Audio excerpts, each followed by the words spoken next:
Halo, Assalamualaikum warahmatullahi wabarakatuh. Selamat pagi, kita bertemu kembali di pertemuan selanjutnya, yaitu pertemuan 3, yang dimana pada pertemuan 3 ini kita akan melanjutkan pembahasan mengenai Introduction to Image Processing. Nah, kalau di pertemuan sebelumnya, di pertemuan kedua, kita sudah membahas sampai ke ruang warna ataupun color space. Nah, sekarang kita akan melanjutkan ke advance-nya. Nah, dari sisi advance, di Introduction to Image Processing ini. Jadi Advanced Image Concept. Ya, jadi di pertemuan yang lalu kita sudah membahas berbagai macam pengetahuan, wawasan ataupun insight yang dapat kita dapatkan terkait dengan kesesuaian warna gitu, baik dari segi ruang warna, dia itu menggunakan RGB atau sebagainya. Sekarang kita akan memahami dan belajar bagaimana terminologi dan konsep yang berkaitan dengan image processing gitu. Jadi kalau yang sebelumnya terkait dengan warna, pixel, citra dan sebagainya, sekarang kita ke arah terminologi dan konsep yang berkaitan dengan pengolahan citra ataupun image processing seperti itu. Ya, terkait dengan terminologi dan konsep terdapat beberapa sub ya, dimulai dari Bezier curve, yang kemudian kedua itu ada ellipsoid, yang ketiga ada gamma correction, kemudian keempat ada structural similarity index ataupun SSIM, yang kelima ada deconvolution, yang ketujuh ada homography, dan yang kedelapan ada convolution seperti itu. Nah, mari kita bahas yang pertama. Yang pertama adalah Bezier curve.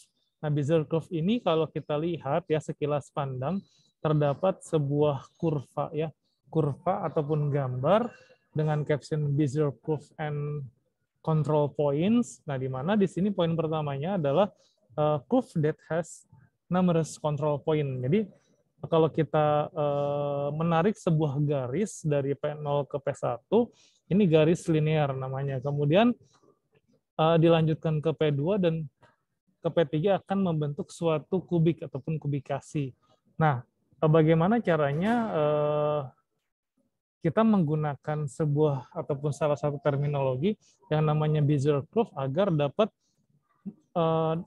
memungkinkan pergerakan yang tadinya itu bergerak patah-patah ya, gerakannya motionnya menjadi lebih halus ya, menjadi lebih halus untuk motionnya. Jadi di sini di Bezier curve ini akan menempatkan sejumlah control point, contohnya di P0, P1, P2, P3, sehingga akan membentuk suatu kurva.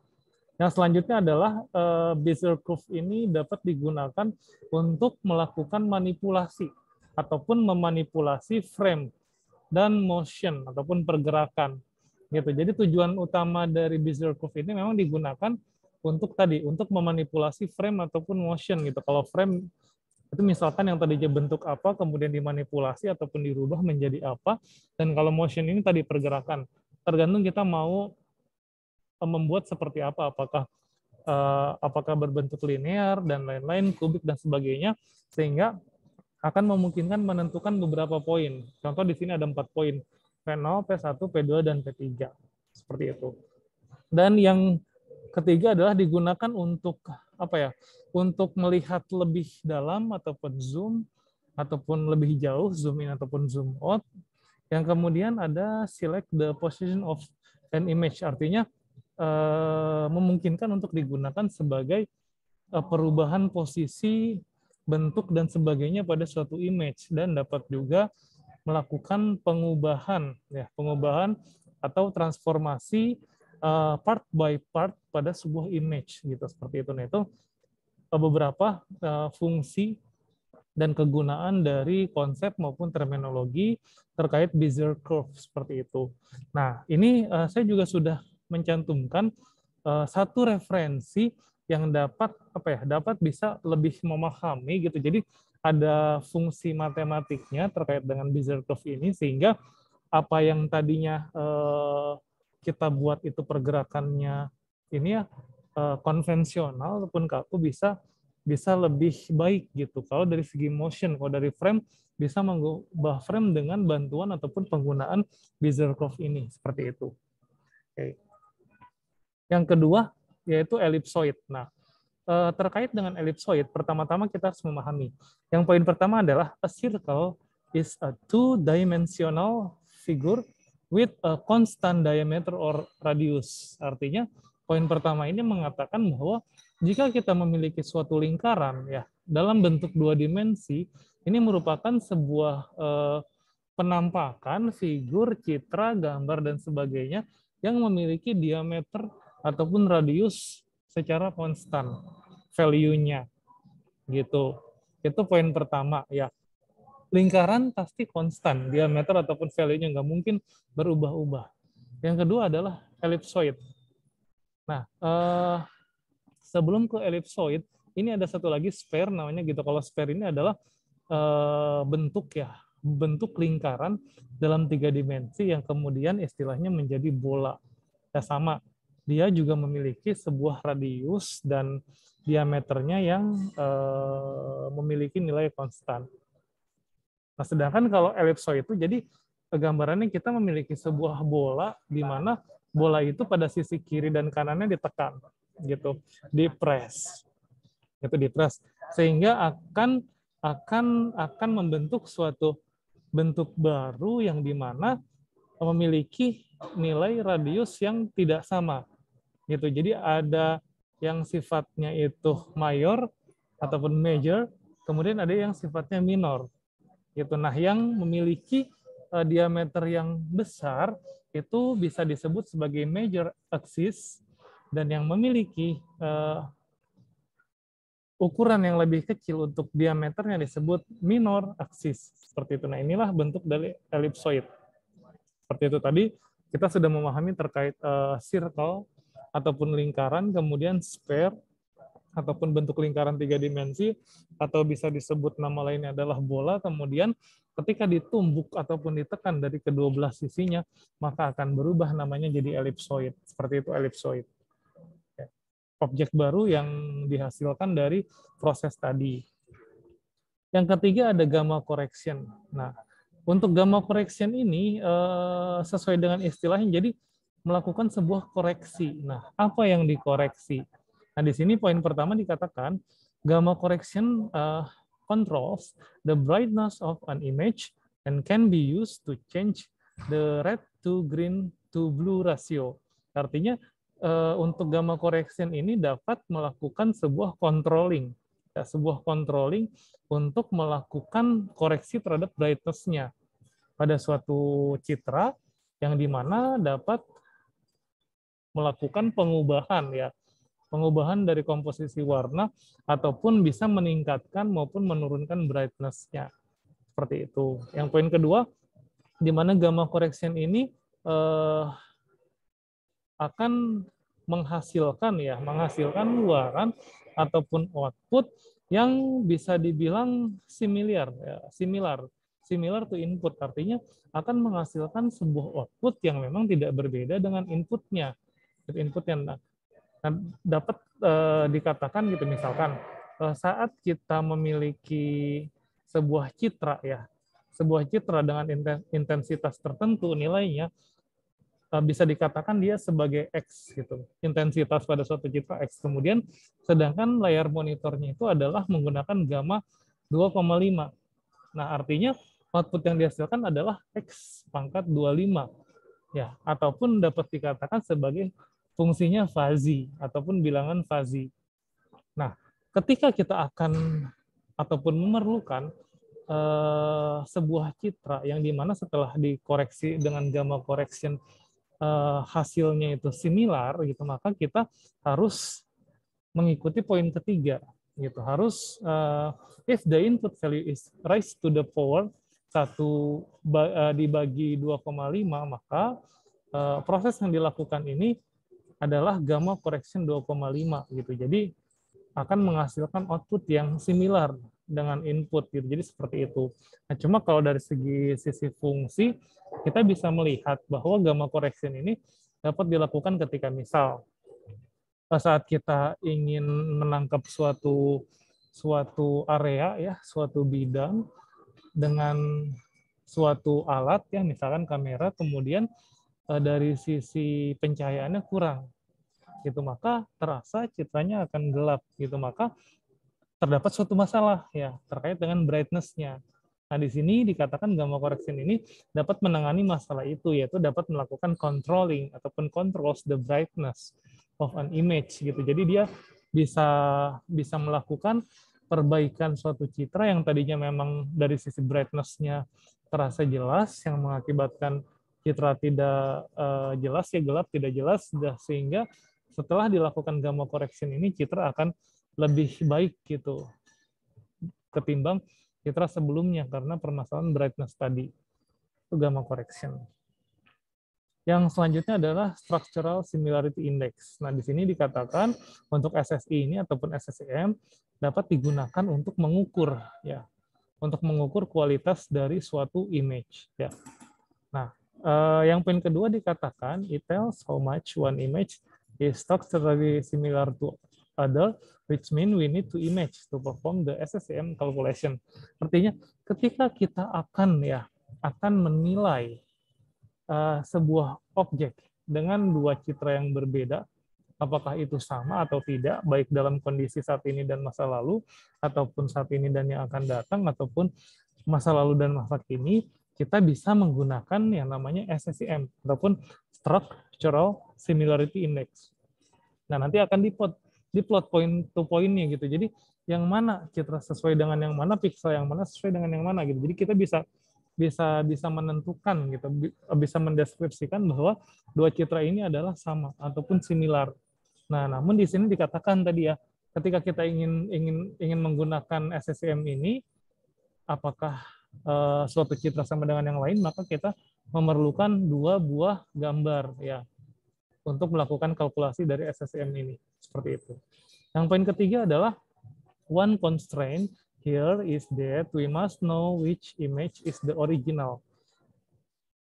Otherwise, the algorithm cannot differentiate between which image is better than other gitu. Jadi penggunaan dari SSIM ini bukan hanya sebatas ya, berfungsi untuk menentukan apakah suatu image, dikatakan image A, similar dengan image lainnya. Seperti itu. Baik itu yang original ataupun telah diedit ataupun sebagainya, namun tidak berupa untuk menilai apakah satu citra dengan objek yang sama lebih baik dengan citra sebelumnya ataupun seperti apa gitu. Jadi bukan untuk menilai mana citra yang better gitu ya, yang better gitu, namun digunakan untuk menilai apakah objek A dengan B itu similar atau tidak, seperti itu. Nah, kalau kita ingin melihat formulasinya ataupun persamaannya dengan menggunakan persamaan ini. Gitu. Jadi di sini ada huruf X dan Y. Ini kalau saya lihat X dan Y ini bisa jadi koordinat pixel ya, gitu. Koordinat X dan Y kemudian sama dengan 2 mu X dan sebagainya. Nah, di sini dikatakan gitu kalau mu itu adalah nilai rata-rata, terus ada theta, standard deviation ataupun variance-nya. Seperti itu, maka dihasilkanlah gitu sebuah nilai. Nah, di mana SSIM X, Y should be equal to SSIM Y, X gitu. Jadi that's the similarity condition. Artinya kondisi ini mengatakan bahwa citra A dengan B itu adalah similar ataupun citra X, Y dengan Y, X itu similar, seperti itu ya. Baik. Itu structural similarity index. Yang selanjutnya adalah dekonvolusi. Nah, dekonvolusi ini bisa kita lihat ya secara sederhana bahwa misalkan kita ingin mengambil foto suatu suatu bumi ataupun suatu luasan wilayah, namun pada kondisi yang kurang baik, misalkan malam, berawan, ataupun pencahayaan yang kurang, kemudian kita dapatkan foto. Nah, foto yang kita dapatkan itu terasa blur gitu, blur nggak jelas sehingga kita tidak bisa mendapatkan informasi yang baik. Maka dilakukanlah namanya dekonvolusi. Nah, di sini dikatakan dekonvolusi digunakan untuk melakukan perbaikan terhadap suatu image yang blur ataupun tidak jelas, yang mana dapat membantu restore kontras ataupun bisa mengembalikan kontrasnya. Nah, jadi gambaran kontras itu ketika ada suatu poin ataupun objek yang jelas, kemudian terdapat suatu kontras yang tinggi, kalau kita melihat grafik itu naik ya grafiknya, ataupun amplitudenya itu high, nah itu dinamakan kontras sangat tinggi. Nah, bagaimana caranya bisa di restore kontrasnya sehingga objek yang memang kita inginkan dapat dilihat jelas? Maka menggunakan namanya dekonvolusi tekniknya. Nah, di mana dengan citra yang blur ya, dengan citra yang blur ini kita sangat kesulitan sekali untuk menentukan nilai pikselnya, nilai intensitas pikselnya. Nah, maka untuk melakukan perbaikan itu ataupun to make this correction, kita dapat menggunakan apa yang disebut point spread function ya. Point spread function ini kurang S gitu. Jadi PSF, point spread function. Nah, di mana tadi point spread function itu gambarannya adalah kita mengambil suatu titik ya, titik inti pada suatu citra yang dikatakan blur itu, sehingga yang tadinya itu nilai kontrasnya tinggi dengan amplitude yang high amplitude yang akan menyebabkan citra tersebut tidak jelas, maka kemudian dengan menggunakan teknik dekonvolusi dengan bantuan point spread function ini bisa menghasilkan suatu citra yang bisa didapatkan informasinya lebih baik. Kalau dikaitkan dengan ini adalah bisa mendapatkan citra dengan nilai intensitas pixel yang bisa didapat gitu ya. Bisa didapat. Kalau blur ini sangat sulit untuk menentukan ya, tapi dengan teknik dekonvolusi kita bisa menentukan pixel intensitasnya. Untuk referensi yang bisa melengkapi juga bisa diakses dari link tersebut gitu. Di situ juga dijelaskan terkait dengan formulasi matematik dari teknik point spread function ini gitu. Jadi nanti akan bisa dilihat gitu bagaimana penggabungan diffraction dengan interference gitu, interferences gitu, sehingga yang tadinya citra blur gitu bisa menghasilkan sebuah citra yang lebih baik dengan penggabungan dua metode ini, yaitu diffraction dan interference gitu dan sebagainya seperti itu. Jadi kalau yang memang tertarik dengan permasalahan penggunaan teknik dekonvolusi ini bisa mempelajari lebih dalam ya terkait dengan perkembangan dari dekonvolusinya seperti itu. Ya. Kemudian ada yang namanya homografi. Di mana homografi ini salah satu tujuannya adalah bisa melihat ya suatu citra dari perspektif lain gitu. Kalau di gambar yang tadinya penampakannya adalah penampakan citra dengan dua dimensi, kemudian kita ubah gitu dengan menggunakan homografi ini akan menghasilkan sebuah citra dengan perspektif lain. Makanya di caption ini, untuk aplikasi homografi ini dapat mengubah perspektif of an image gitu ya. Seperti itu. Nah, di mana teknik homografi ini bisa digunakan untuk multiple gitu, multiple use in image processing, artinya dapat digunakan untuk berbagai macam tahap ataupun langkah ataupun cara ataupun sebuah proses yang memang akan dilakukan. Contohnya bisa yang pertama itu the generation of mosaic and panoramic image. Yang kedua ada stitching ya, stitching. Yang ketiga ada registration, yang keempat ada image alignment gitu. Jadi kalau registration itu sama dengan hampir mirip dengan yang SSI tadi gitu, namun image registration itu adalah meregistrasikan gitu pixel-pixel fitur-fitur yang ada pada citra pertama kepada fitur-fitur yang ada pada citra kedua gitu. Jadi istilahnya adalah image registration yang nanti akan dibahas di pertemuan selanjutnya. Seperti itu. Dan yang terakhir adalah teknik convolution. Nah, ini teknik-teknik yang banyak digunakan pada neural network ataupun yang paling terkenal adalah convolution neural network ataupun CNN algorithm gitu ya. Nah, ini gambarnya bisa kita lihat ada image path, ada hidden layer 1, hidden layer 2, yang kemudian final layer gitu. Kalau kita melihat ini adalah di mana teknik konvolusi ini digunakan untuk melakukan klasifikasi suatu image ataupun image classification seperti itu. Nah, di sini di poin pertama dikatakan, convolution is a simple process during which we apply a matrix, also called a kernel or a filter, to an image so that we can downsize it, or add several padding layers to keep the size the same. Nah, di sini artinya bahwa teknik konvolusi ini merupakan sebuah proses yang dikatakan sederhana, gitu. Yang mana kita dapat mengimplementasikan ataupun mengaplikasikan ataupun menerapkan sebuah matriks yang dimana dikenal dengan istilah kernel atau filter terhadap suatu image yang dimana kita bisa melakukan resize. Resize-nya itu ke arah ini ya, ke arah citra yang lebih kecil bukan lebih besar gitu. Jadi istilahnya downsize gitu ya. Dengan menggunakan tadi teknik konvolusi tadi, atau kita menambahkan beberapa padding layers to keep the size the same gitu. Jadi untuk tetap memastikan bahwa ukuran citranya itu sama. Nah, kalau kita lihat tadi, yang mana yang downsize Pak gitu. Nah, yang downsize ini tadi image yang asli yang ukurannya 36 kali 36 kemudian bisa di downsize gitu sehingga 28 kali 28 ukuran pixelnya sampai ke 5 kali 5. Kemudian barulah di yang terakhir ini ya dengan kernel 5 kali 5 kali 8 ini dapat dilakukan klasifikasi seperti itu ya.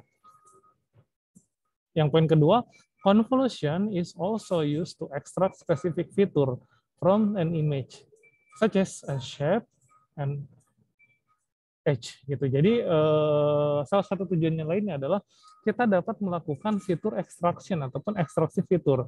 Sama seperti yang saya gambarkan di pertemuan lalu, ketika kita memiliki 4 kali 4 ukuran citra, maka kita akan mendapatkan 16 fitur. Gitu. Jadi 4 kali 4 itu kan ada 4 baris dan 4 kolom. Nah, baris pertama 4 fitur, kemudian dilanjutkan fitur 5 sampai 8-nya baris kedua, 9 sampai 12-nya baris ketiga, 13 sampai 16-nya baris keempat. Jadi kita memiliki 16 fitur. Nah, dari situlah menjadi dasar dapat melakukan klasifikasi dengan fitur-fitur yang sesuai. Gitu. Yang ketiga adalah convolution is used a lot in image processing, especially in convolutional neural network and facial detection. Jadi di mana convolution ini digunakan di banyak proses pengolahan citra. Secara khusus digunakan pada CNN tadi yang saya sebut convolutional neural network dan facial detection gitu. Jadi kalau kita ingin membuat suatu sistem yang dapat mengenali wajah, misalkan di tempat umum. Nah, bisa dibuat untuk parameternya adalah menentukan orang-orang yang yang tidak memakai masker ataupun tidak memakai masker dengan tepat. Itu bisa menggunakan salah satunya adalah teknik konvolusi dengan algoritma yang lumayan terkenal adalah convolutional neural network. Gitu. Namun sekarang lebih banyak lagi. Tinggal dibandingkan gitu mana yang lebih optimal gitu, karena kan kalau konvolusional ini poin intinya adalah dapat melakukan reduksi ya, reduce size ataupun downsize. Nah, maka terkenalnya adalah dapat melakukan klasifikasi dengan cukup cepat karena ukuran citranya dapat dilakukan downsize ya, seperti itu ya. Itu konvolusional gitu. Namun sekarang banyak juga yang digunakan, sudah ada ANN, ada fuzzy neural network, ada RNN dan sebagainya. Nah, tinggal bisa dilihat yang mana yang lebih optimal, yang mana yang lebih cocok untuk kategori data yang seperti apa. Gitu ya. Itu convolution. Seperti itu. Jadi untuk materi kali ini setelah kita bahas dimulai dari Bezier curve, ada ellipsoid, gamma correction, structural similarity index, deconvolution, homografi dan juga convolution. Nah, nanti untuk lebih jelasnya bagaimana sih Pak untuk pengaplikasiannya, di sini juga kan sudah saya tampilkan. Ada yang paling bawah ini citra yang original, kemudian dengan menggunakan G0,5 dan juga G1,5 sehingga ada perbaikan terhadap suatu citra gitu. Nah, kalau kita berbicara tentang implementasi di saat ini, salah satunya adalah yang menggunakan teknik gamma correction adalah YouTube. Di mana YouTube ini menggunakan gamma correction 2,2 ataupun G2,2 sehingga akan dapat memperbaiki citra yang tadinya kurang baik menjadi baik. Dalam hal ini adalah dalam bentuk citra by frame to frame ataupun video ya, seperti itu. Baik, itu saja yang dapat saya sampaikan. Ketika memang ada pertanyaan yang ingin ditanyakan, nanti bisa kita bahas di pertemuan hari ini pukul 10.30. Silakan buat pertanyaan, sampaikan pertanyaan yang memang akan saya usahakan untuk dijawab sebelum kita berlanjut ke praktikum, seperti itu. Baik. Baik, demikian yang bisa saya sampaikan. Semoga dengan video ini bisa menjadikan trigger ya, untuk para mahasiswa yang mengikuti kelas ini untuk mencari lebih banyak lagi. Demikian, terima kasih yang sudah menonton. Assalamualaikum warahmatullahi wabarakatuh. Selamat siang.